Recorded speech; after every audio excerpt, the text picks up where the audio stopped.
तो good morning बच्चों। कैसे हैं आप सब लोग? होप तो स्वस्थ होंगे। तो चलिए जी, जो हमारी एमएमई की जो सीरीज चल रही है एमएमई 2 की, आज मैं उसकी नेक्स्ट क्लास आपके साथ डिस्कस करने जा रहा हूं। तो मेरे बच्चों ये मेरा चैप्टर नंबर 15 का आज लास्ट लेक्चर है। मेरा जो टॉपिक है that is quadratic forms in many variables. तो पिछली क्लास तक मैंने क्वाड्रेटिक फॉर्म्स आपको पढ़ाया था और मैंने बताया था कि क्वाड्रेटिक फॉर्म का मतलब होता है जब आप कोई फंक्शन डिफाइन करेंगे, उस फंक्शन की हर एक टर्म की जो मैक्सिमम पावर है वो अप टू 2 होनी चाहिए, उससे ज्यादा पावर नहीं होनी चाहिए। 2 से पावर कम हो सकती है। और मैंने ये भी बोला था कि क्वाड्रेटिक फॉर्म 1 वेरिएबल में भी होती है, 2 वेरिएबल में भी होती है और मैनी वेरिएबल्स में भी हो सकती है। तो 2 वेरिएबल्स का जो क्वाड्रेटिक फॉर्म होगा वो हमने पिछली क्लास में डिस्कस किया। आज हम 3 वेरिएबल्स और मोर देन 3 वेरिएबल्स के क्वाड्रेटिक फॉर्म के बारे में डिस्कस करेंगे। तो क्वाड्रेटिक फॉर्म का बेसिकली जो मतलब होता है, मतलब यही होता है कि पावर जो है वो मैक्सिमम 2 या एग्जैक्टली 2 होनी चाहिए ऑफ ईच टर्म।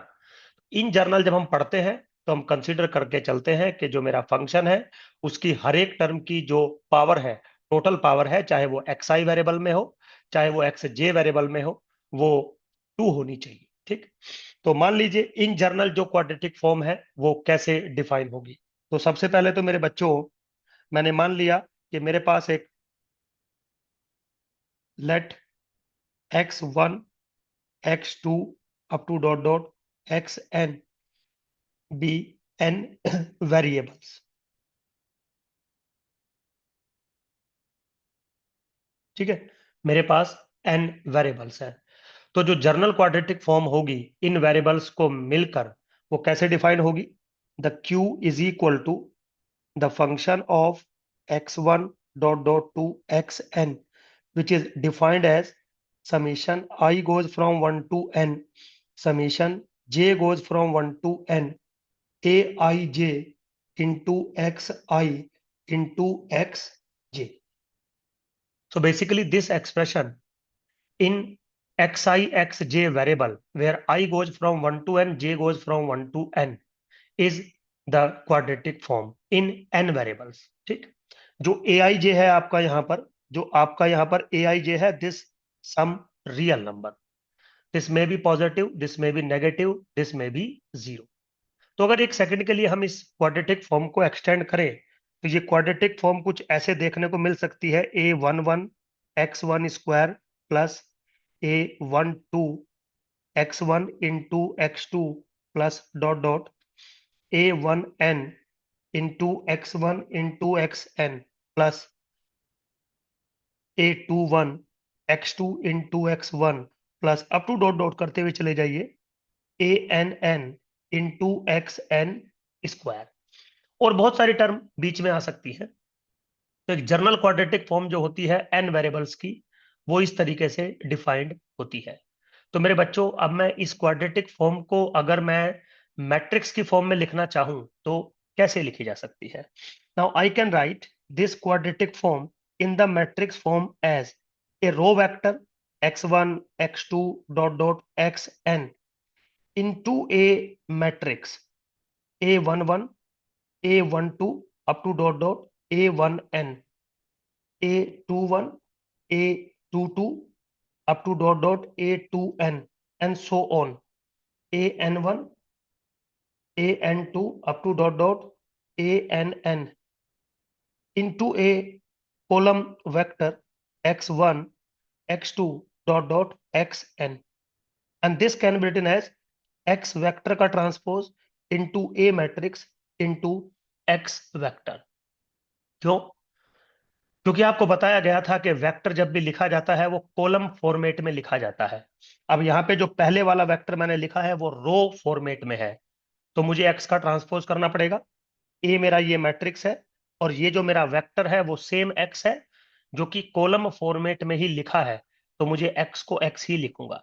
ठीक है बेटा।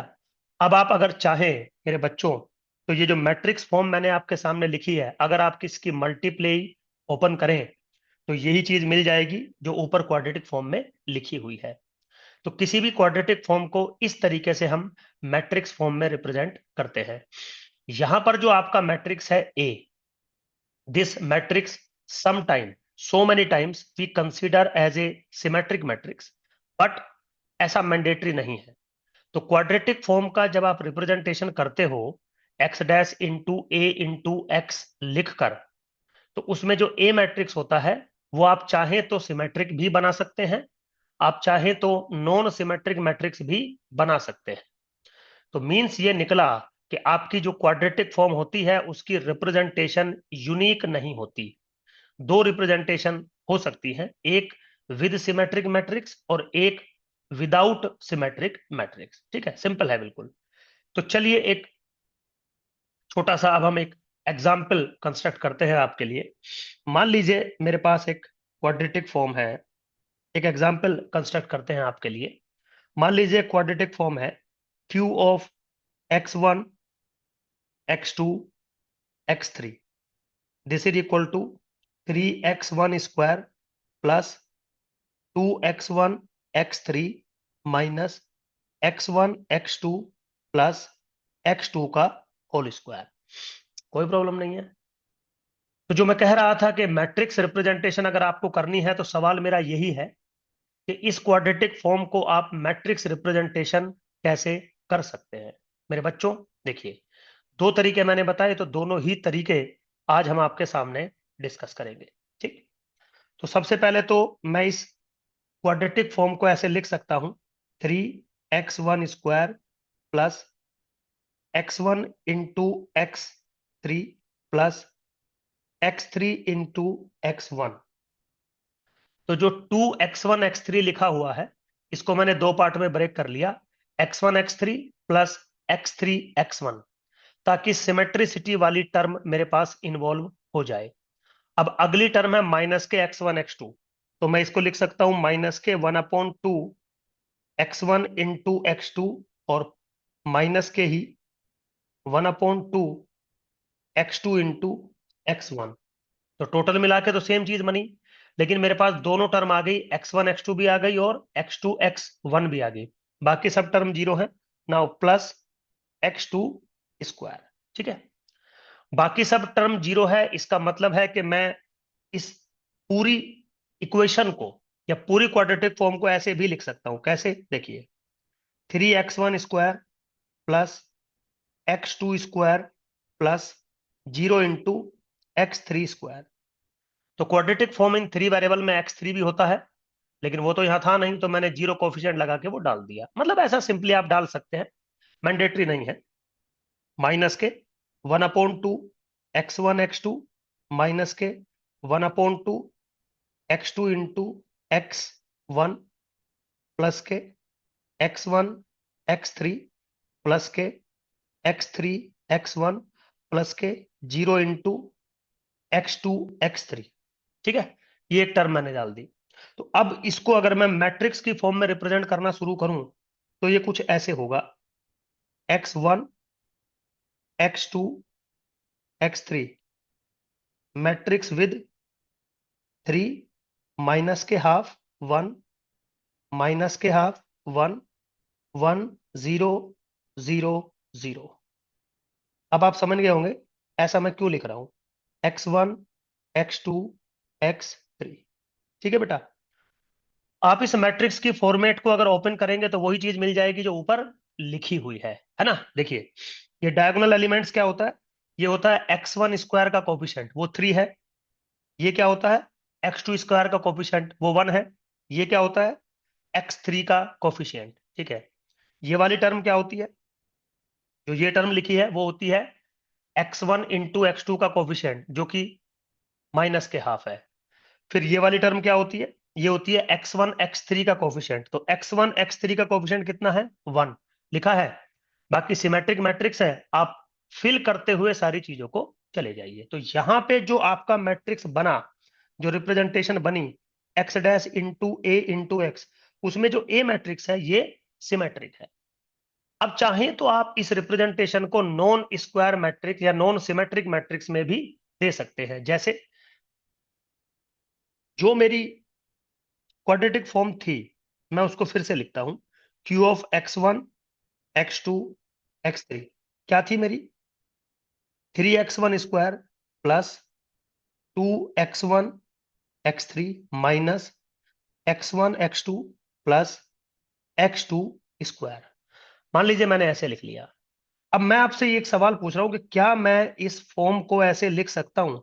x1 x2 x3 मैंने यहां पे डाला।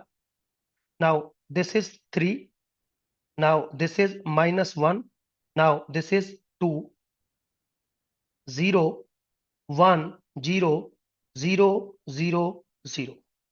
क्या मैं इसको ऐसे लिख सकता हूं? बिल्कुल लिख सकता हूं मैं, क्योंकि यहां पे मेरे पास चार ही टर्म में नॉन जीरो कोफिशिएंट थे। एक तो x1 स्क्वायर के साथ, एक x2 स्क्वायर के साथ। तो x1 स्क्वायर वाला कोफिशिएंट ये आ गया, x2 स्क्वायर वाला कोफिशिएंट ये आ गया। फिर था x1 x3।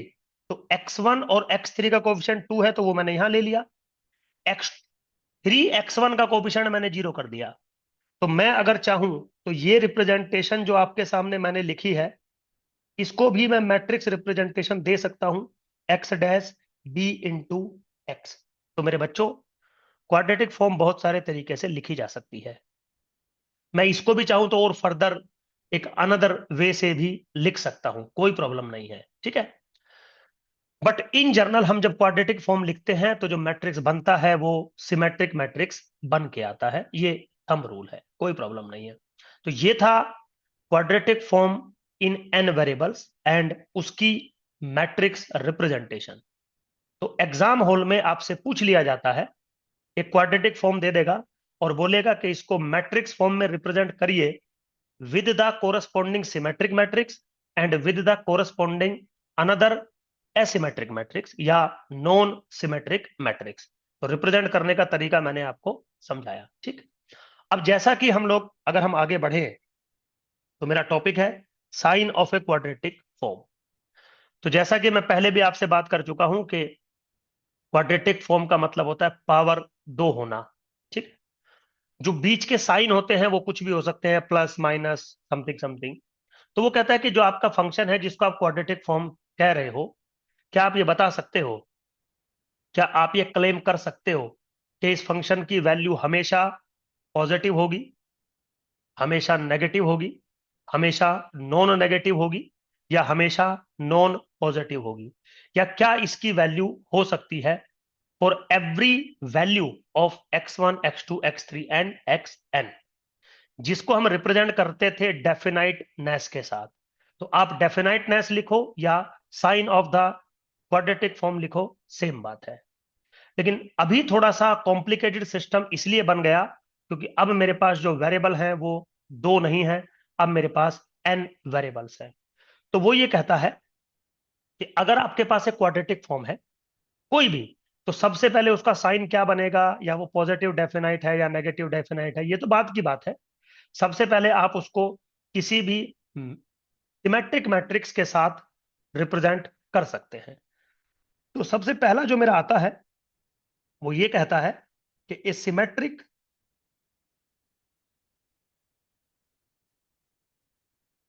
n cross n matrix A and its associated quadratic form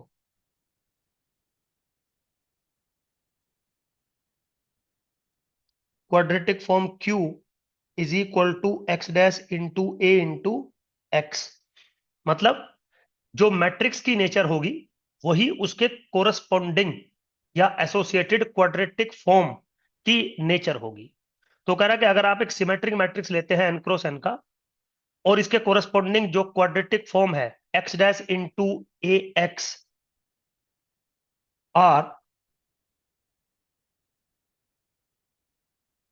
set to be positive definite if, ठीक है। तो both the symmetric matrix and their corresponding quadratic form are said to be positive definite if, कब? जब Q of x1 x2 dot dot xn which is equal to x dash ax is strictly positive for all pair x1 dot dot to xn which is not equal to 0 0 dot dot 0। बिल्कुल same पिछले वाली बात। तो कह रहा कि आपकी जो क्वाड्रेटिक फॉर्म है उसकी जो वैल्यू है, उसका जो साइन है, वो स्ट्रिक्टली पॉजिटिव रहेगा for all input points x1 x2 xn। वो सारे एक साथ जीरो नहीं होने चाहिए है। इसका मतलब है पूरा वेक्टर आपका जीरो वेक्टर नहीं होना चाहिए। Means x1 is equal to zero, x2 is equal to zero, xn is equal to zero, कभी आप एक साथ नहीं लेंगे। तो जो क्वाड्रेटिक फॉर्म की वैल्यू है वो कंफर्म स्ट्रिक्टली पॉजिटिव होनी चाहिए। अगर आपका क्वाड्रेटिक फॉर्म या कोरस्पॉन्डिंग मैट्रिक्स पॉजिटिव डेफिनाइट है तो पॉजिटिव डेफिनाइट क्वाड्रेटिक फॉर्म्स भी होती हैं, पॉजिटिव डेफिनाइट उसके कोरस्पॉन्डिंग मैट्रिक्स भी होते हैं। तो कब होते हैं? जब कोई भी नॉन जीरो वेक्टर के कोरस्पॉन्डिंग आपका x dash into A into x strictly positive बने। सिंपल है बिल्कुल, यही पे मेरे बच्चों। और ये पीछे वाले से रिलेटेड भी है, जो दो वेरिएबल्स का क्वाड्रेटिक फॉर्म मैंने आपको पढ़ाया था उससे रिलेटेड भी है। सेकंड क्या है? सेकंड है q is equal to x dash A x is positive semi definite. Semi definite, ठीक है बेटा। और a matrix is positive semi definite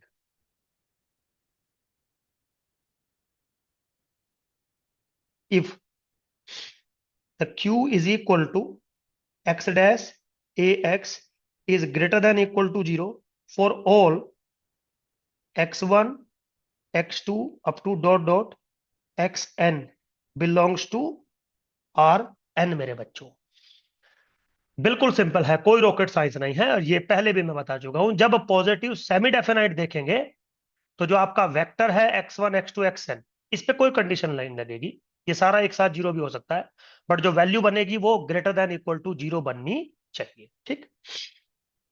similarly मेरे बच्चों थर्ड है q is equal to x dash A X और the corresponding matrix A, क्योंकि मैंने बोला था कि कोरस्पॉन्डिंग जो मैट्रिक्स है उस पे भी आप वर्क करेंगे। A is negative definite if the value of the quadratic form q which is equal to x dash ax is less than 0 for all x1 dot dot to xn which is not equal to a zero vector। मतलब कुछ xi's zero हो सकते हैं, सारे xi's zero नहीं हो सकते। तो जो क्वाड्रेटिक फॉर्म की वैल्यू बननी चाहिए वो स्ट्रिक्टली नेगेटिव होनी चाहिए। अगर स्ट्रिक्टली नेगेटिव नहीं बन रही है तब आपको प्रॉब्लम हो सकती है। सिंपल है बिल्कुल। चलिए मेरे बच्चों फोर्थ था q is equal to x dash A X और a is negative semi definite.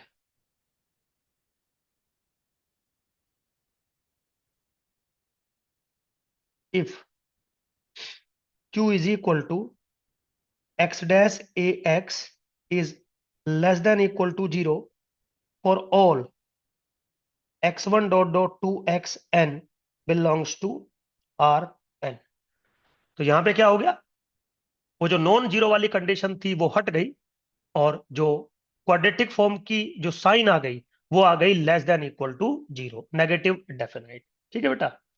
Similarly मेरा फिफ्थ था the quadratic form q is equal to x dash A X और a is called indefinite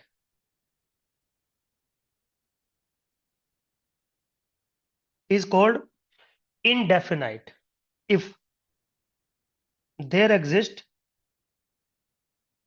two vectors x0 comma y0 belongs to Rn such that x0 dash ax0 is positive and y0 dash ay0 is negative. मतलब एक input vector ऐसा मिले जिसपे quadratic form की value positive मिल जाए, और एक ऐसा मिले जिसपे नेगेटिव मिल जाए, और ऐसा भी हो सकता है x0 डैश ax0 पर नेगेटिव मिल जाए एंड y0 डैश ay0 पर आपको पॉजिटिव मिल जाए। बिल्कुल ऐसा पॉसिबल है। तो जो आपकी फॉर्म बनेगी, दिस इज कॉल्ड इनडेफिनाइट, क्योंकि आप कोई डेफिनाइट साइन नहीं बता पाए कि भाई पॉजिटिव बनेगा या नेगेटिव बनेगा या क्या बनेगा। चलिए, कोई प्रॉब्लम नहीं है, आगे चलते हैं मेरे बच्चों। अगला जो है मेरा, वो है definiteness of a square matrix. So basically जैसे अभी हमने ऊपर बता दिया कि अगर एक क्वाड्रेटिक फॉर्म है मैट्रिक्स फॉर्म के साथ, तो जो नेचर क्वाड्रेटिक फॉर्म की होगी वही नेचर किसी मैट्रिक्स की होगी। पॉजिटिव डेफिनाइट क्वाड्रेटिक फॉर्म हो या पॉजिटिव डेफिनाइट मैट्रिक्स हो, उसका मतलब है x dash into A into x की जो वैल्यू बनेगी वो स्ट्रिक्टली ग्रेटर देन जीरो बनेगी। तो अगर आप कभी जीवन में ये कहते हैं कि जो मेरा ए मैट्रिक्स है वो पॉजिटिव डेफिनाइट है, तो इसका मतलब होगा कि आप कोई भी वेक्टर ले लें, नॉन जीरो वेक्टर कोई भी ले लें, एक्स डैश ए इंटू एक्स हमेशा पॉजिटिव वैल्यू आपको देगा। बिल्कुल ठीक है। लेकिन अब मैथमेटिक्स में सवाल ये आता है कि किसी भी मैट्रिक्स की डेफिनेटनेस आप कैसे चेक करते हो। मैंने बोला बिल्कुल ठीक है। सबसे पहले तो एक बार बता दूं, जब भी आप किसी मैट्रिक्स की डेफिनेटनेस चेक करते हो कि भाई वो पॉजिटिव डेफिनाइट है, नेगेटिव डेफिनाइट है, इनडेफिनाइट है, क्या है, उस मैट्रिक्स का स्क्वायर होना जरूरी है। इसीलिए जब हम क्वाड्रेटिक फॉर्म डिस्कस कर रहे हैं आपके साथ, तो आप गौर कर रहे होंगे कि हम ऐसे रिप्रेजेंटेशन कर रहे हैं जिसमें आपका मैट्रिक्स स्क्वायर मैट्रिक्स बन रहा है, क्योंकि मैथमेटिक्स में सिर्फ स्क्वायर मैट्रिक्स की ही डेफिनाइटनेस को चेक करने का मेरे पास वे है। कैसे है बताता हूं। तो सबसे पहले let A be a square symmetric matrix.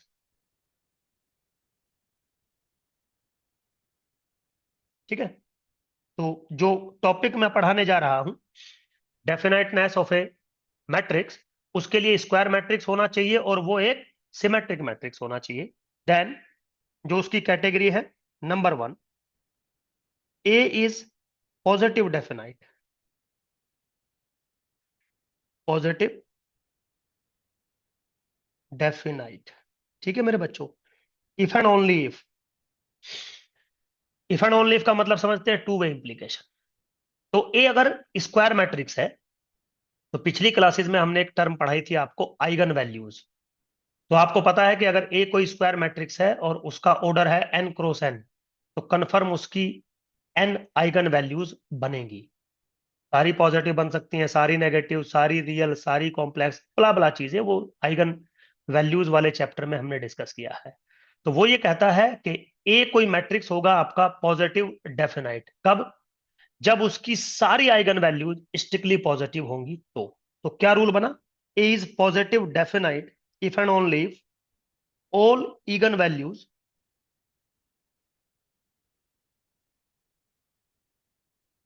Are positive. ठीक है बेटा, all eigen values are positive, सारी स्ट्रिक्टली ग्रेटर देन जीरो होनी चाहिए। That means A is positive definite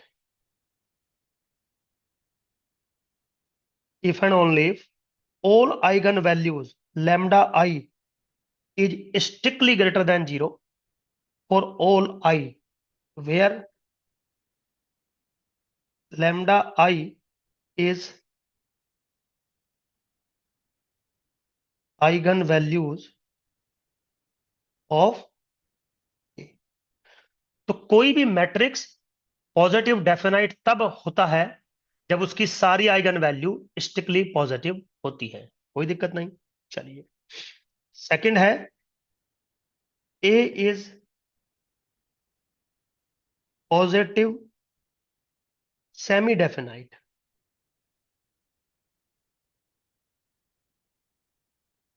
ठीक है, if and only if all eigen values are greater than equal to 0 for all I. कुछ नहीं, अगर मैट्रिक्स की सारी eigen values greater than equal to 0 है, मतलब यहां पर मैं 0 को भी कंसीडर कर रहा हूं, बस आइगन वैल्यू नेगेटिव नहीं होनी चाहिए, आइगन वैल्यू इमेजिनरी नहीं होनी चाहिए।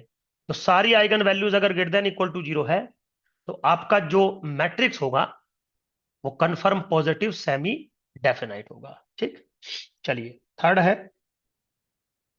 ए is negative definite.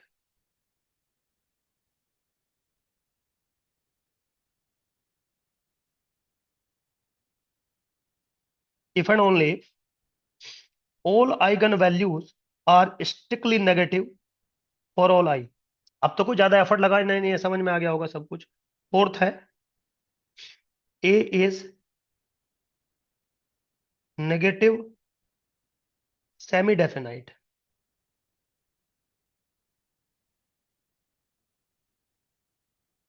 if and only if lambda I is less than equal to 0 for all I। ठीक है, नाउ फिफ्थ है, indefinite। A is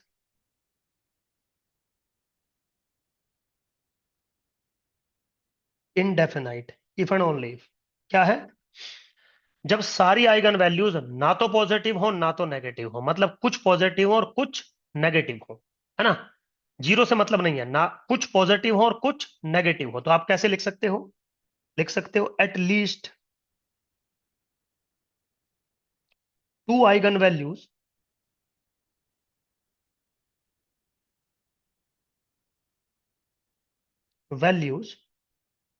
have opposite sign. ठीक है, तो मैट्रिक्स के अंदर कम से कम दो आइगन वैल्यूज ऐसी होनी चाहिए जिनके साइज जो हो वो अपोजिट हो, आइगन वैल्यूज के जो साइन हो वो अपोजिट हो, मतलब एक पॉजिटिव हो एक नेगेटिव हो, अपोजिट साइन हो, तो इनडेफिनाइट आपका मैट्रिक्स बनेगा, कोई प्रॉब्लम नहीं है। अब यहां से मेरे बच्चों एग्जाम में क्वेश्चन आता है, तो मैंने दो चीजें आपको पढ़ाई। सबसे पहले तो एक क्वाड्रेटिक फॉर्म दे देगा और बोलेगा कि इसको मैट्रिक्स फॉर्म में कन्वर्ट करिए, कर दिया। फिर बोलेगा कि इसको बताइए कि क्या है पॉजिटिव नेगेटिव।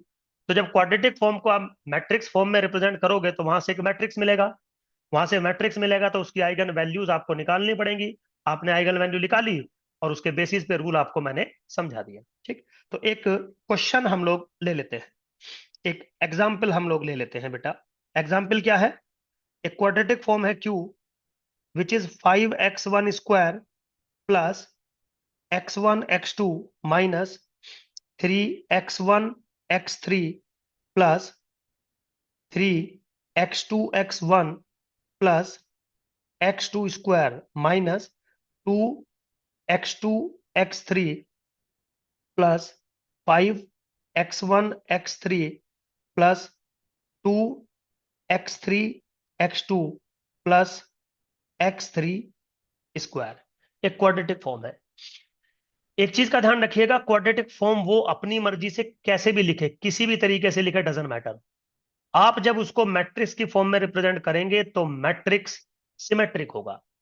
सिमेट्रिक बनाने के लिए जैसे मान लीजिए कोई टर्म है x1 x2, तो जितना कोफिशिएंट x1 x2 का बनेगा उतना ही कोफिशिएंट x1 x2 का बनना चाहिए। समझ गए, ये ध्यान रखिएगा, अगर ये चीज ध्यान में नहीं रही तो प्रॉब्लम हो जाएगी। जैसे इसी में देखिए, x1 x2 का कोफिशिएंट है 1 और x2 x1 का कोफिशिएंट है 3। समझ गए, तो इसको अगर आप डायरेक्ट लिखेंगे तो आपका स्क्वायर मैट्रिक्स नहीं बनेगा। तो इसका मतलब उसने वो जैसे मर्जी लिखे, आपको उससे कोई मतलब नहीं है। आप इसको कैसे सोचेंगे कि x1 x2 और x2 x1 तो सेम ही बात है, तो एक जो टर्म है वो x1 x2 है और 3 टाइम्स है x2 x1, तो ये टोटल मिला के हो गया 4x1 x2 या 4x2 x1। तो इसको दो इक्वल पार्ट में डिवाइड कर दीजिए, तो 2x1 x2 और 2x2x1, तो सिमेट्रिक मैट्रिक्स आ जाएगा। समझ गए? सिंपल, हर टर्म में ऐसे ही करना है, उसने कैसे भी लिखा हो उसके लिखने से मतलब नहीं है। तो मेरे बच्चों, इसका जो मैट्रिक्स रिप्रेजेंटेशन होगा, सबसे पहले तो मैंने लिखा x1 x2 x3। जो मैट्रिक्स रिप्रेजेंटेशन होगा, पहले होगा 5। 5 समझ गए क्यों? क्योंकि डायगोनल एलिमेंट है, x1 स्क्वायर का कोफिशिएंट आएगा। फिर आएगा x1 x2 का कोफिशिएंट यहां पे। तो x1 x2 का कोफिशिएंट कैसे निकालेंगे, मैंने बता दिया आपको। 4 है तो 2 2 डिवाइड कर देंगे तो 2 यहां आ जाएगा और 2 यहां आ जाएगा। जब ये तीसरी टर्म लिखोगे, ये है x1 x3। तो x1 x3 देखो क्या दिया हुआ है। x1 x3 यहां पे दिया है -3, और x1 x3 यहां दिया है +5। तो टोटल मिला के कितना हो गया? टोटल मिला के हो गया 2x1 x3। तो 2 के दो पार्ट कर दो, 1 एक तरफ 1 एक तरफ, तो 1 यहां आ जाएगा, 1 यहां आ जाएगा, सिमेट्रिक हो जाएगा। ये जो सेकंड डायगोनल टर्म है, ये है x2 का कोफिशिएंट, x2 स्क्वायर का, वो लिख दिया मैंने 1 के बराबर। बाकी ये 0, ये 0, और ये भी मेरा x3 1 के बराबर। मैट्रिक्स बन गया। This is what x1 x2 x3। ठीक है बेटा? तो यहां पे मैंने जो गुरु मंत्र दिया है उसको ध्यान रखिएगा। उसने अपनी मर्जी से क्वाड्रेटिक फॉर्म कैसा भी लिखा हो, आप जब मैट्रिक्स बनाएंगे तो सिमेट्रिक मैट्रिक्स आपको बनाना है। तो पहले क्लब कर लीजिए, जो भी प्लस माइनस करके उसने दिया है टोटल आप बना लीजिए। जैसे मान लीजिए इसमें आपकी एक टर्म थी x2 x3, x2 x3, तो माइनस के 2x2 x3 दे रखा है, प्लस के 2x2 x3 दे रखा है। कैंसिल आउट करेंगे तो 0 हो जाएगा, कोई फर्क नहीं पड़ना है। तो वो अपनी मर्जी से आप हटा सकते हो उसको। तो यहां पे जो मेरे बच्चों ए मैट्रिक्स आया, वो किसके बराबर आया? 5 2 1 2 1 0 1 0 1। अब आपको इस मैट्रिक्स की सबसे पहले आइगन वैल्यूज कैलकुलेट करनी होगी, उसके बाद आपको डेफिनेट ना इसका पता चलेगा। तो कैसे कर सकते हैं eigen values? If lambda is eigen value,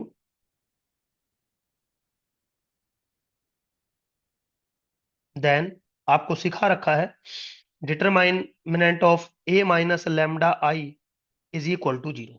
ठीक, इसका मतलब क्या है? Determinant of 5 minus lambda 2 1 2 1 minus lambda 0 1 0 1 minus lambda, determinant is equal to 0। जब इस डिटरमिनेंट की इक्वेशन को सोल्व करोगे तो वैल्यू आएगी 5 माइनस लैम्डा 1 माइनस लैम्डा का whole square minus 4 times 1 minus lambda minus 1 minus lambda is equal to 0। जब आप और मेरे बच्चों इसको फर्दर जो है सोल्व करेंगे, तो जो लैम्डा की वैल्यू मेरी बन जाएगी वो 0 1 और 6। आप घर बैठ के इसको आराम से सोल्व करके देख सकते हैं, ये चीजें हमने आपको सिखा रखी हैं, इसलिए ज्यादा एफर्ट नहीं लगा रहा हूं। तो आप देखेंगे, क्या देखेंगे कि जो लैम्डा है वो है greater than equal to 0 for all i, या lambda I is greater than equal to 0। अब तीन आइगन वैल्यूज है ना, λ1 λ2 λ3, तीनों की तीनों ग्रेटर देन इक्वल टू 0 है। इसका मतलब आपका जो मैट्रिक्स बना ए क्या है? A is positive semi definite. ठीक है बेटा? Positive semi definite. तो इसका मतलब क्या है? The quadratic form x dash A x जो दी गई है is also positive semi definite.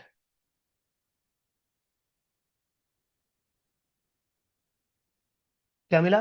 This is also positive semi definite. Simple है, बिल्कुल कोई ऐसा प्रॉब्लम नहीं है। ठीक है? अब देखिए, अब क्या है, ये चीज मैंने आपको समझा दी। अगर कोई सिमेट्रिक मैट्रिक्स है ना, स्क्वायर सिमेट्रिक मैट्रिक्स है, या कोई भी मैट्रिक्स है स्क्वायर होना चाहिए, तो उसकी आइगन वैल्यूज आप कैसे निकालते हैं, और उन आइगन वैल्यूज के बेसिस पर आप कैसे डेफिनेटनेस को चेक करते हैं। लेकिन मेरे बच्चों, कभी कभी क्या होता है, मैट्रिक्स अगर 3 क्रॉस 3 या उससे ज्यादा का है, तो उसकी जो कैरेक्टरिस्टिक इक्वेशन बनती है, ये वाली, determinant of A minus lambda I is equal to 0, ये जो बनती है, इसको सोल्व करना बहुत टिपिकल टास्क होता है, समझ गए। तो कभी कभी क्या होता है कि आइगन वैल्यूज आप कैलकुलेट नहीं कर पाते। देखिए फॉर्मूला लगाना, क्वेश्चन आपका आसान है, आपने इजीली कैलकुलेट कर दिया। आपकी इक्वेशंस जो बेसिक लेवल पे कुछ ऐसे दी जाती हैं कि वो इजीली कैलकुलेट हो जाती हैं। बट अगर आप यूनिवर्सल फैक्ट देखें तो इतना आसान नहीं होता उनका कैलकुलेट करना। तो मैथमेटिशियन ने पॉजिटिव डेफिनाइटनेस, नेगेटिव डेफिनाइटनेस, इन सब चीजों को चेक करने के लिए एक और तरीका बताया है, जिसको हम कहते हैं कि अगर आपको किसी मैट्रिक्स की डेफिनेटनेस चेक करनी है तो आप उसके leading principal minors and principal minors की वैल्यूज को चेक करिए। ठीक है, तो दो टर्म का मैं इस्तेमाल कर रहा हूं, लीडिंग प्रिंसिपल माइनर्स और प्रिंसिपल माइनर्स। माइनर्स का मतलब मैं आपको पहले पढ़ा चुका हूं, जब आपको डिटर्मिनेंट वाला टॉपिक मैं आपको पढ़ा रहा था। माइनर्स का मतलब होता है द डिटर्मिनेंट ऑफ सब मैट्रिक्स। अब जैसे ही डिटर्मिनेंट का नाम आता है तो आप समझ गए होंगे डिटर्मिनेंट सिर्फ स्क्वायर मैट्रिक्स का निकलता है। तो आप जब माइनर्स की बात करेंगे तो जो सब मैट्रिक्स आप लेंगे वो एक स्क्वायर सब मैट्रिक्स होना चाहिए। ठीक है, तो जैसा कि हम डिस्कस कर रहे हैं कि पॉजिटिव डेफिनाइटनेस या नेगेटिव डेफिनाइटनेस तभी डिस्कस हो सकती है जब आपका आइगन वैल्यूज पता हो। But in some cases eigenvalues को कैलकुलेट करना उतना आसान नहीं है, तो वहां पर हम लीडिंग प्रिंसिपल माइनर्स और प्रिंसिपल माइनर्स पर वर्क करते हैं। ठीक, तो मेरे बच्चों मेरा जो अगला टॉपिक है वो वही है कि लीडिंग प्रिंसिपल माइनर्स क्या होते हैं। ठीक, समझाता हूं, बिल्कुल सिंपल है। मान लीजिए आपके पास एक मैट्रिक्स है, let A is equal to A I J N cross N be a matrix. ठीक है, अभी मैं आपको ये नहीं कह रहा हूं कि ये सिमेट्रिक मैट्रिक्स है, नॉन सिमेट्रिक मैट्रिक्स है, नहीं, अभी मैं कह रहा हूं जस्ट ये सिंपल एक स्क्वायर मैट्रिक्स है। स्क्वायर मतलब जितनी नंबर ऑफ रोज हैं उतनी ही नंबर ऑफ कॉलम्स है। वो कह रहा है then the leading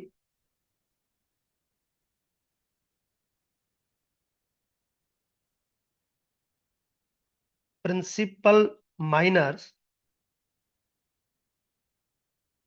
of A are the n determinants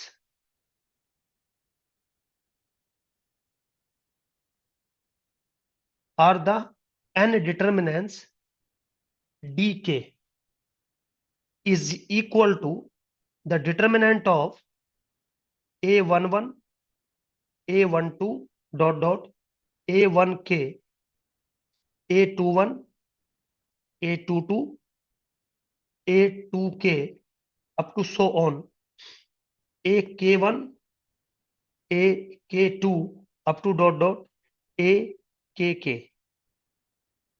for all k goes from 1 to 2। गौर से समझिए, वो कह रहा है कि ए कोई आपके पास मैट्रिक्स है, दे दिया ए I J N cross N का मैट्रिक्स है, तो इस मैट्रिक्स के कोरस्पॉन्डिंग आपको एन सब मैट्रिक्स आप बना सकते हो इन ए स्पेसिफिक मैनर। तो वो जो डिटर्मिनेंट बनेंगे उनको मैं लीडिंग प्रिंसिपल माइनर कहूंगा। और वो कितने बनेंगे? एन बनेंगे टोटल। Principal minors of A are N determinants D K. तो एक D1 बनेगा, एक D2 बनेगा, एक D3 बनेगा, एक DN बनेगा। अब कैसे बनेंगे वो देखिए। जो डी के उसने डिफाइन किया, जिसमें के की वैल्यू 1 भी हो सकती है, 2 भी हो सकती है, 3 भी हो सकती है, के भी हो सकती है, वो किया कुछ डिटर्मिनेंट ऑफ जो आपके सामने लिखा है। आप गौर से देखिए, ये कहता है कि अगर आपको डी के बनाना है, यानी कि के ऑर्डर का लीडिंग प्रिंसिपल माइनर बनाना है, तो आप पहली के रो ले लीजिए और पहले के कॉलम्स ले लीजिए, या लास्ट वाली एन माइनस के रो लीव कर दीजिए, लास्ट वाले एन माइनस के कॉलम लीव कर दीजिए। तो जो बनेगा वो आपका लीडिंग प्रिंसिपल माइनर होगा ऑफ ऑर्डर के। समझ गए? तो ये जर्नल टर्म लिखी है। तो जैसे मेरे बच्चों, अब आपसे पूछूं मैं D1 बताइए, तो D1 is nothing but determinant of A11। ये D1 है मेरा।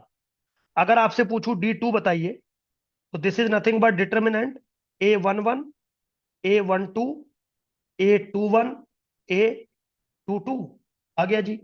D2 मतलब सेकंड ऑर्डर का लीडिंग प्रिंसिपल माइनर। तो ये क्या होता है, पहली दो रो और पहले दो कॉलम मिल गया। अगर आपसे पूछे कोई T3 बताइए, तो कुछ नहीं करना, A11, A12, A13, A21, A22, A23, up to dot dot, या अप टू डॉट डॉट नहीं, A31, A32, A33 हो गया। तो पहली तीन रो ले ली, पहले तीन कॉलम ले लिए, D3 बन गया। अप टू सो ऑन बनाते चले जाइए, कहां तक, DN तक। तो सबसे पहले तो जितने भी लीडिंग प्रिंसिपल माइनर्स होते हैं, वो सब के सब कहीं ना कहीं डिटर्मिनेंट होते हैं, और जो DN बनेगा वो तो आपका एग्जैक्टली डिटर्मिनेंट ऑफ A के ही बराबर बनेगा। तो लीडिंग प्रिंसिपल माइनर आपको बनाने होंगे अगर आप किसी भी मैट्रिक्स की पॉजिटिव डेफिनाइट या नेगेटिव डेफिनाइटनेस चेक करना चाहते हैं। ठीक है, तो सिंपल है बिल्कुल। तो किसी भी स्क्वायर मैट्रिक्स अगर कोई n क्रॉस n ऑर्डर का है, तो टोटल कितने लीडिंग प्रिंसिपल माइनर बनते हैं, n बनते हैं, D1, D2, D3, D4 up to so on DN। और जर्नल लीडिंग प्रिंसिपल माइनर कैसे डिफाइन होता है, वो आपके सामने मैंने लिख दिया। अब ये सब है क्या, ये सारे के सारे मेरे बच्चों एक स्पेसिफिक टाइप के डिटर्मिनेंट ही तो हैं, और डिटर्मिनेंट की वैल्यूज होती हैं, आइदर पॉजिटिव और नेगेटिव, जीरो, समथिंग। तो डिटर्मिनेंट इज अ नंबर। अब वो कहता है कि इन डिटर्मिनेंट के साइन के बेसिस पर हम मैट्रिक्स की पॉजिटिव और नेगेटिव डेफिनाइटनेस को चेक कर सकते हैं। अब कैसे चेक कर सकते हैं, मैं रूल समझाता हूं। क्या कह रहा है, let A is equal to AIJ n cross n be a symmetric matrix. Square तो ऑलरेडी है, मैंने सिमेट्रिक मैट्रिक्स भी ले लिया विद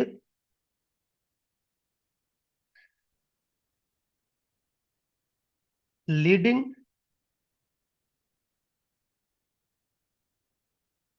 प्रिंसिपल माइनस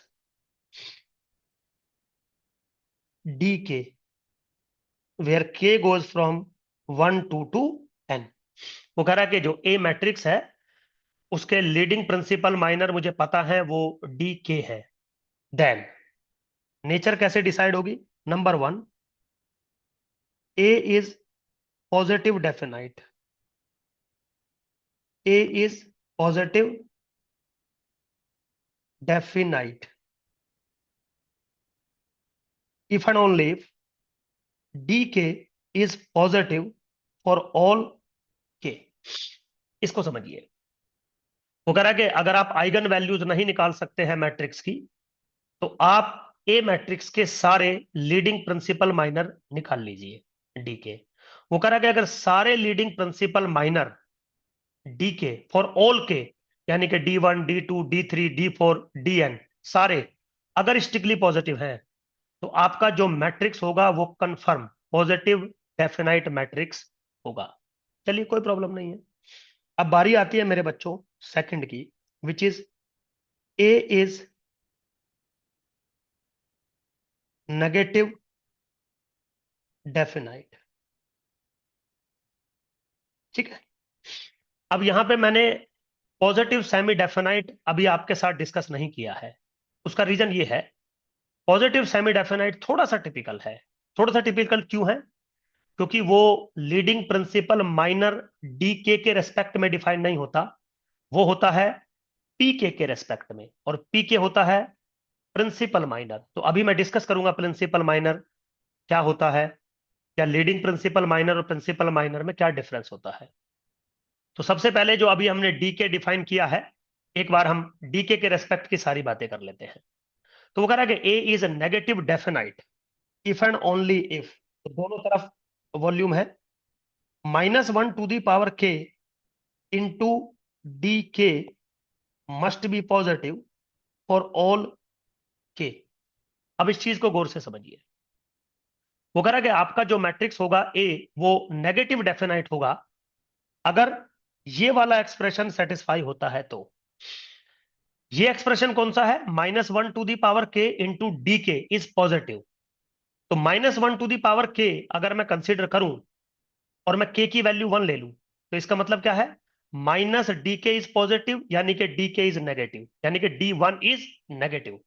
अगर मैं के की वैल्यू 2 ले लूं तो -1 का whole square positive, D2 is positive.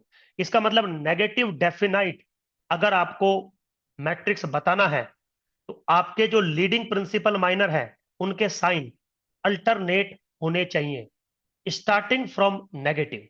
That means आपका D1 नेगेटिव होना चाहिए, आपका D2 पॉजिटिव होना चाहिए, आपका D3 फिर नेगेटिव होना चाहिए, आपका D4 फिर पॉजिटिव होना चाहिए, up to so on. Careful समझिए, है ना? ऐसा मैं नहीं कह रहा हूं, ऐसा सुधीर सर नहीं कह रहे हैं, ऐसा मैथमेटिशियंस डिफाइन करके गए हैं कि अगर आपको नेगेटिव डेफिनेटनेस पे काम करना है तो जो लीडिंग प्रिंसिपल माइनर है वो अल्टरनेट इन साइन होने चाहिए और स्टार्टिंग होनी चाहिए नेगेटिव नंबर के साथ, यानी कि D1 is negative, D2 is positive, D3 up to so on. ये रूल है मेरा। अब यहां पे हम थोड़ा सा थर्ड पॉइंट पे काम करते हैं कि ए जो होगा वो मैट्रिक्स, भाई पॉजिटिव डेफिनेटनेस हमने बता दी, नेगेटिव डेफिनेटनेस बता दी, और ये जो दोनों चीजें बताई गई है वो डी के रेस्पेक्ट में बताई गई है। तो ऐसा हमने बता दिया। डी के क्या है? केथ ऑर्डर का लीडिंग प्रिंसिपल माइनर। ठीक। अब हम बात करते हैं कि अगर हमें बताना हो A is positive, positive semi definite, ठीक है, A is positive semi definite. तो अब मैंने डेफिनाइटनेस को सेमी में कर दिया, है ना? Positive semi definite if and only if P K is greater than equal to 0 for all K. तो अब यहां पे डी के ना आके क्या आ रहा है? पी के। पी के है the principal minor of order K. तो वो कह रहा है कि अब आपको डीके की वैल्यू चेक नहीं करनी है, अब आपको पीके की वैल्यू चेक करनी है, जिसको हम प्रिंसिपल माइनर कहते हैं। क्या होता है प्रिंसिपल माइनर? अभी आपको मैं जवाब देता हूं। उससे पहले एक और टर्म आप लिख लीजिए, फोर्थ वाली क्या है? A is negative semi definite.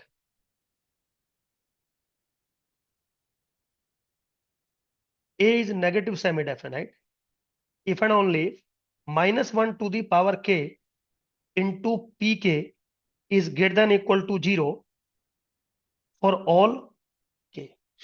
तो यहां पे क्या आ गया? जैसे pk greater than equal to 0 था, यहां पे -1 to the power k into pk greater than equal to 0 हो गया फॉर ऑल के। तो इसका मतलब क्या हो गया? जो pk का साइन है वो अल्टरनेट होना चाहिए और जो स्टार्टिंग होनी चाहिए वो नेगेटिव से होनी चाहिए, माइनस सिंबल से होनी चाहिए। ठीक। अगर 0 होता है P1 तो फिर तो साइन का फर्क नहीं पड़ेगा। लेकिन अब ये पीके होता क्या है? तो पीके जैसे मैंने डिफाइन किया कि पीके जो है वो प्रिंसिपल माइनर है ऑफ ऑर्डर के। पीके क्या है? प्रिंसिपल माइनर है ऑफ ऑर्डर के। तो चलिए मेरे बच्चों एक बार जरा इसको डिफाइन करते हैं। प्रिंसिपल माइनर ऑफ ऑर्डर के इन डिटर्मिनेंट ऑफ मैट्रिक्स ए, मतलब कोई ए मैट्रिक्स है, मान लीजिए आपके पास कोई ए मैट्रिक्स है ए आई जे, और वो n क्रॉस n का मैट्रिक्स है। आपको बताना है P K. P K is what? The principal minor of order K. समझ गए? माइनर का मतलब मैं बता चुका हूं, सब मैट्रिक्स का डिटरमिनेंट होता है। अब यहां पे जो लीडिंग टर्म थी, जैसे डीके था लीडिंग प्रिंसिपल माइनर, लीडिंग का मतलब होता है पहली के रो ले लो और पहले के कॉलम ले लो और डिटरमिनेंट निकाल दो, तो लीडिंग प्रिंसिपल माइनर बन गया। ये है प्रिंसिपल माइनर। इसका मतलब है ऑफ ऑर्डर के, इसका मतलब है कि जो मैट्रिक्स आपके पास था उसकी कोई भी के रो ले लो और कोई भी कोरस्पॉन्डिंग के कॉलम ले लो और एक माइनर बनाइए। तो यहां पे एक माइनर नहीं बनेगा के ऑर्डर का, यहां पे के ऑर्डर के बहुत सारे माइनर बन सकते हैं। क्यों बन सकते हैं? हो सकता है मैं पहली के रो ले लूं, पहले के कॉलम ले लूं। हो सकता है मैं बाद की के रो ले लूं और बाद के कॉलम ले लूं। हो सकता है मैं कुछ पहली रो छोड़ दूं, कुछ बाद की रो छोड़ दूं, बीच वाली के रो ले लूं, तो मुझे बीच वाले ही के कॉलम लेने पड़ेंगे। तो इसका मतलब ये हुआ कि जो प्रिंसिपल माइनर्स होते हैं वो लीडिंग प्रिंसिपल माइनर से ज्यादा होते हैं। लीडिंग प्रिंसिपल माइनर तो एन ही होते हैं, D1 D2 D3 up to सोन। जो प्रिंसिपल माइनर होते हैं वो बहुत सारे आपके सामने हो सकते हैं। तो कैसे बनता है प्रिंसिपल माइनर ऑफ ऑर्डर के? सो P K is nothing but determinant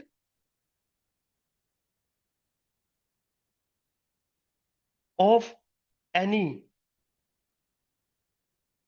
के रोज and corresponding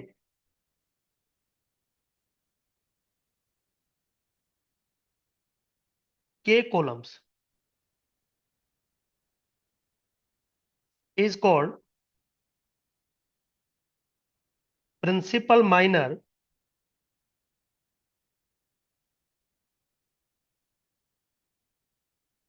of order K. समझ गए? जैसे मान लीजिए फॉर एग्जांपल, एक एग्जांपल लेता हूं। मेरे पास एक मैट्रिक्स है ए, सपोज कुछ इस तरीके का है, 1 2 3 0 0 1 2 5 2 3 1 2 0 1 2 5, सपोज, या 3 5, ऐसे ले लेता हूं।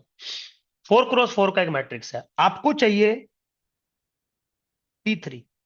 ठीक, तो P3 का मतलब है कोई भी 3 रो ले लीजिए और कोई भी 3 कॉलम ले लीजिए। कोई भी नहीं, जब आप रो लोगे, जैसे मान लो आपने कहा कि सर मैं फर्स्ट रो लूंगा, थर्ड रो लूंगा और फोर्थ रो लूंगा, तो आपको फर्स्ट कॉलम, थर्ड कॉलम और फोर्थ कॉलम लेना पड़ेगा।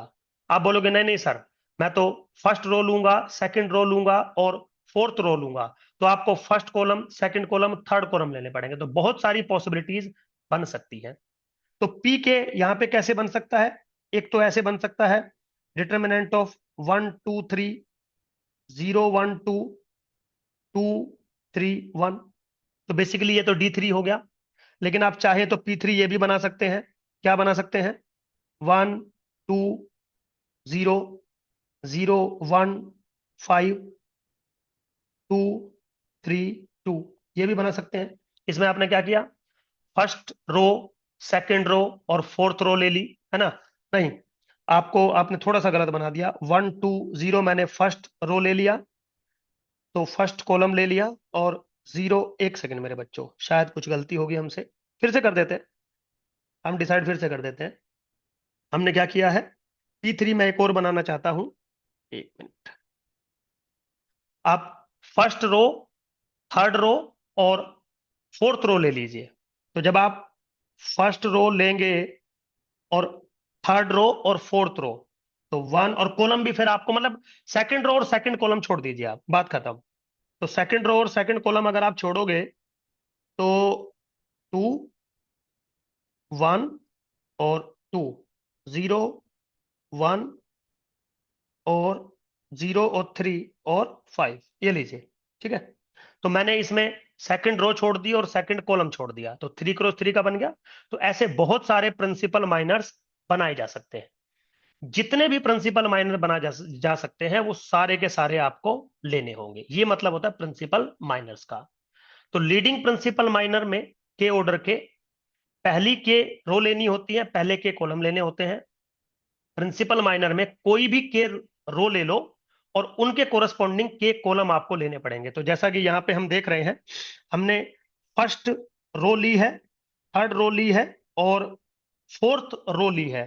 तो हमने फर्स्ट कॉलम लिया है, थर्ड कॉलम लिया है, और मेरे बच्चों हमने फोर्थ कॉलम लिया है। हाँ ठीक है, फोर्थ कॉलम लिया है। ठीक, तो ये हमारा प्रिंसिपल माइनर होता है। अब इन सबके बेसिस पे हम लोग कुछ क्वेश्चंस आपके साथ डिस्कस करेंगे। तो सबसे पहला जो मेरा क्वेश्चन है आपकी, वो बैक एक्सरसाइज का है, जैसा कि मैंने प्रॉमिस किया है। सिंपल है, कोई ज्यादा टिपिकल क्वेश्चन नहीं आता है, बस आप कॉन्सेप्ट समझ लीजिए। क्वेश्चन बिल्कुल सेम ऐसा ही आएगा जैसा आपके क्वेश्चन नंबर 3 बैक एक्सरसाइज का है। बस इतना फर्क होगा आपके लिए कि जब आप क्वाड्रेटिक फॉर्म को देखेंगे तो क्वाड्रेटिक फॉर्म का जो स्ट्रक्चर होगा वो थोड़ा चेंज मिलेगा, तरीका बिल्कुल सेम है। क्या कह रहा है? Use theorem 15.3। 15.3 वही आइगन वैल्यू वाली नहीं जो मैंने पढ़ाई थी आपको, प्रिंसिपल माइनर और लीडिंग प्रिंसिपल माइनर वाली बात जो पढ़ाई थी, वो है 15 point theorem. Use theorem 15.3 to classify the following quadratic form in three variables x1 x2 x3। आपको ये बताना है कि ये जो तीन फॉर्म आपको दी गई है, पॉजिटिव डेफिनाइट है, नेगेटिव डेफिनाइट है, सेमी डेफिनाइट है, क्या इनकी सिचुएशन है। तो सबसे पहले तो क्वाड्रेटिक फॉर्म को मैट्रिक्स फॉर्म में लिखना जरूरी है और वो भी सिमेट्रिक। चलिए, तो ए लेता हूं मैं, मेरी क्वाड्रेटिक फॉर्म है Q which is x1 square plus 2x2 square plus 8x3 square. ठीक है, इसको मैट्रिक्स फॉर्म में कन्वर्ट करेंगे तो x1 आएगा, x2 आएगा, x3 आएगा। इन द मैट्रिक्स फॉर्म 1 0 0 0 2 0 0 0 8, आप चाहे तो चेक करके देख सकते हैं, इन x1 x2 x3। ठीक है बेटा, तो यहां पे जो मुझे मैट्रिक्स मिला ए, किसके बराबर मिला, 1 0 0 0 2 0 0 0 8। सिंपल है बिल्कुल। अब वो कह रहा है कि इसकी आइगन वैल्यू से मतलब नहीं है, आइगन वैल्यूज से भी आप पॉजिटिव डेफिनेट बना सकते हो, लेकिन उसने स्पेसिफिक किया है कि जो लीडिंग प्रिंसिपल माइनर्स है उससे, या प्रिंसिपल माइनर है उससे बात करते हैं। पहले हम लीडिंग प्रिंसिपल माइनर बनाते हैं, देखते हैं उससे डिसीजन आ रहा है या नहीं। अगर उससे नहीं आता तब हम प्रिंसिपल माइनर पे जाते हैं। तो सबसे पहले हम बात करेंगे D1 की, जो कि बताया था determinant of A11 which is 1, this is 1। Now D2, determinant of 1 0 0 2 which is equal to 2, this is positive, this is also positive. Now D3 which is equal to determinant of 1 0 0 0 2 0 0 0 8। मेरे बच्चों, इसकी value बनेगी 16, आप चाहो तो check करके देख सकते हैं। पॉइंट टू बी नोटेड, जितने भी लीडिंग प्रिंसिपल माइनर्स हैं सबके सब पॉजिटिव हैं। तो आप क्या बोलोगे Sudhir sir, A is positive definite, positive definite. ठीक है बेटा, तो अगर ए पॉजिटिव डेफिनाइट है तो उसके कोरस्पॉन्डिंग जो क्वाड्रेटिक फॉर्म बनेगी, क्वाड्रेटिक फॉर्म बनेगी। Now this implies Q which is equal to X dash A X which is equal to क्या था मेरे बच्चों, x1 square plus 2x2 square plus 8x3 square is positive definite, positive definite, ये बनेगी। ठीक है, क्योंकि जिस नेचर का आपका मैट्रिक्स होता है उसी नेचर का आपका क्वाड्रेटिक फॉर्म होता है। Very simple. ठीक, आगे चलिए, इसका बी पार्ट लेते हैं। बी पार्ट में क्या था, x2 square plus 8x3 square, लेकिन वेरिएबल आपके पास तीन थे, यह ध्यान रखना। ठीक है, तो यहां पे जो क्वाड्रेटिक फॉर्म है मेरी, this is equal to x2 square plus 8x3 square. ठीक है, अब इसका जो मैट्रिक्स रिप्रेजेंटेशन बनेगा x1 x2 x3, मैंने बोला था ना कि वेरिएबल्स तीन थे, तो तीन ही रिप्रेजेंट करने पड़ेंगे, भले ही जो वेरिएबल इसमें इन्वॉल्व नहीं है उसका कोफिशिएंट आप जीरो ले लें। ठीक, तो जो रिप्रेजेंटेशन बनेगी वो बच्चों मेरी क्या बनेगी, 0 0 0 0 0, और ये क्या है, 1 0 0 8। x1 x2 x3, कोई दिक्कत नहीं है। नाउ दिस इंप्लाइज ए जो मेरा मैट्रिक्स बना वो क्या बना बेटा, 0 0 0 0 1 0 0 0 8। कोई बात नहीं।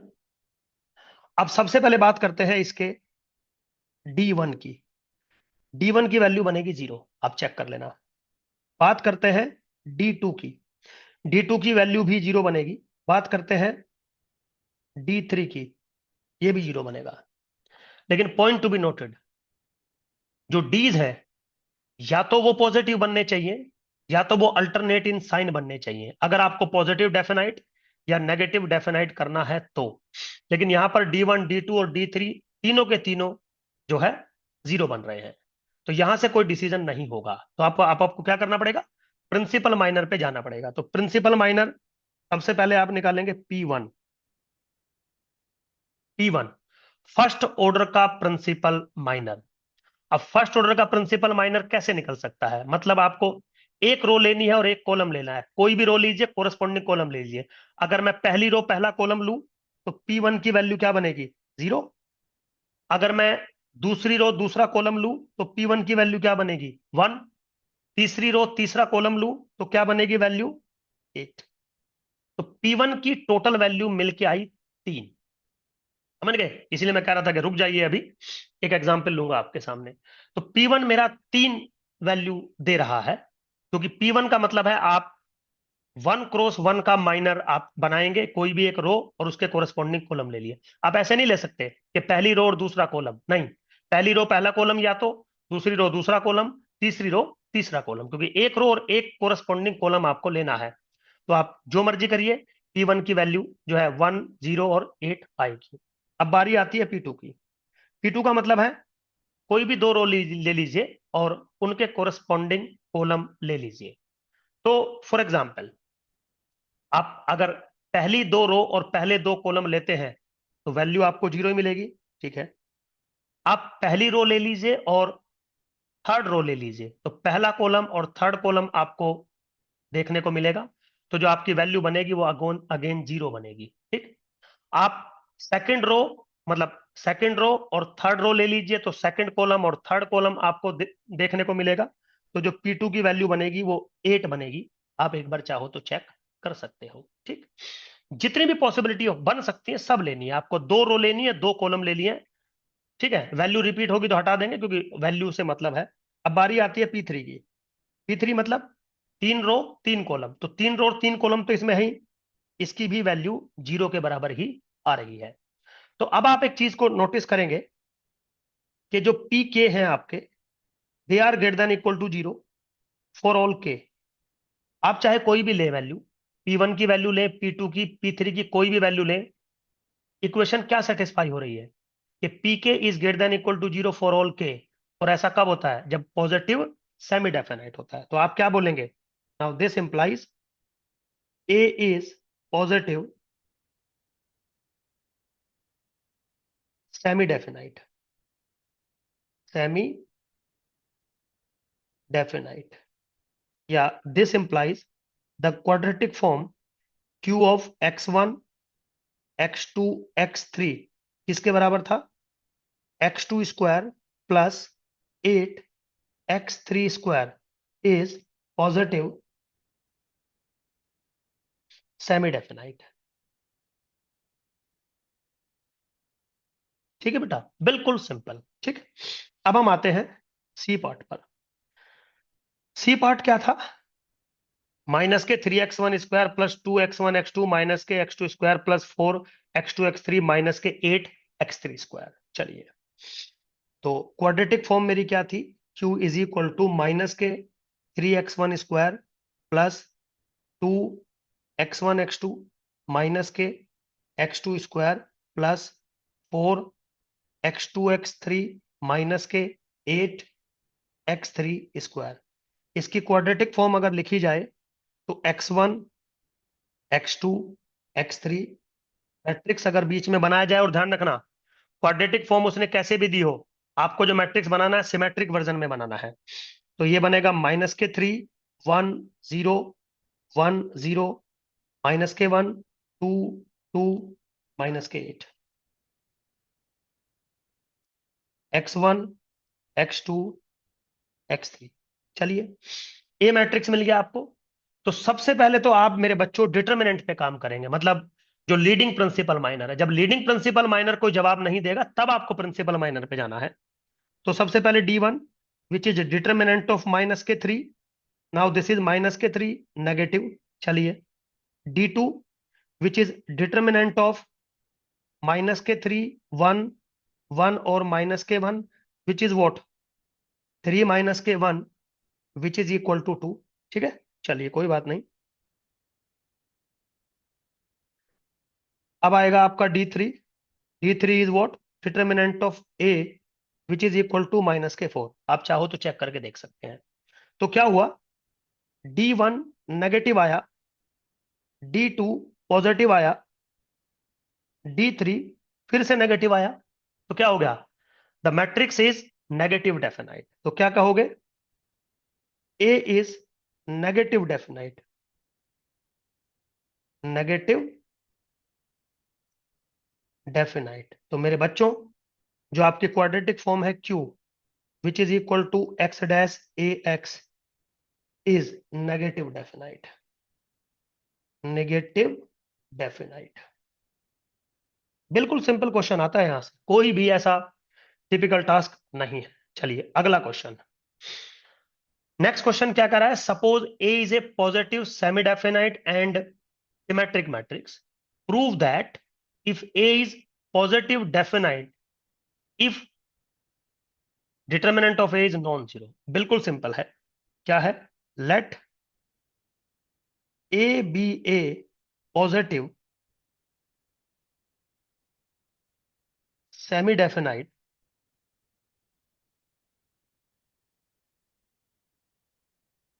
And symmetric. ठीक है, इसका मतलब क्या है? अगर पॉजिटिव सेमी डेफिनाइट है, इसका मतलब क्या है? Lambda I is greater than equal to zero for all i goes from 1 to n। मान लीजिए n क्रॉस n का आपका मैट्रिक्स है, तो पॉजिटिव सेमी डेफिनाइट अगर है आपका मैट्रिक्स, तो उसकी सारी eigen values greater than equal to zero होंगी। ये ठीक है, ये रूल है। Equation number 1। अब वो कह रहा है कि prove that A is positive definite if determinant is non zero. ठीक, एक बात बताइए, एक रूल आपको पता है, वी नो दैट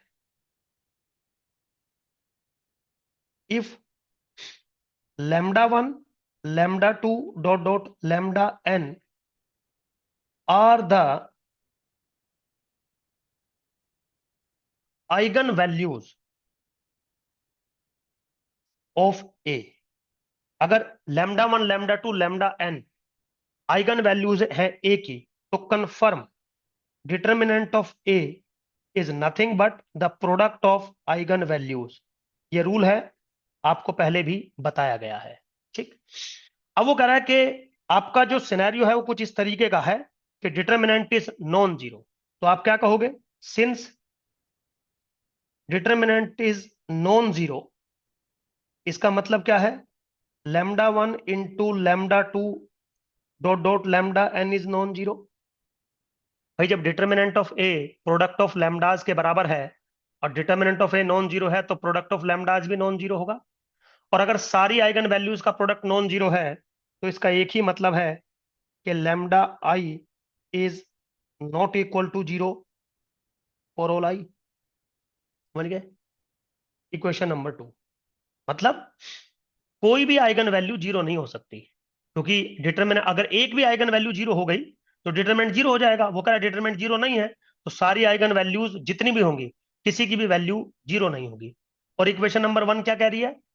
कि जितनी भी आइगन वैल्यूज है सबकी value greater than equal to zero होगी। इसका मतलब क्या हुआ? By equation 1 and 2, by equation 1 and 2, lambda I is strictly greater than zero for all i. और मेरे बच्चों, अगर सारी eigen values strictly greater than zero होती है, तो आपका मैट्रिक्स क्या होता है? Positive definite. So this implies what? A is positive definite matrix. ठीक है बेटा, बिल्कुल सिंपल था, कोई ऐसा टिपिकल टास्क नहीं है। होप सो मेरे बच्चों समझ में आया होगा। कोई डाउट हो, कंफ्यूजन हो, कोई बात हो, आप पूछ सकते हैं। चलिए, थैंक यू।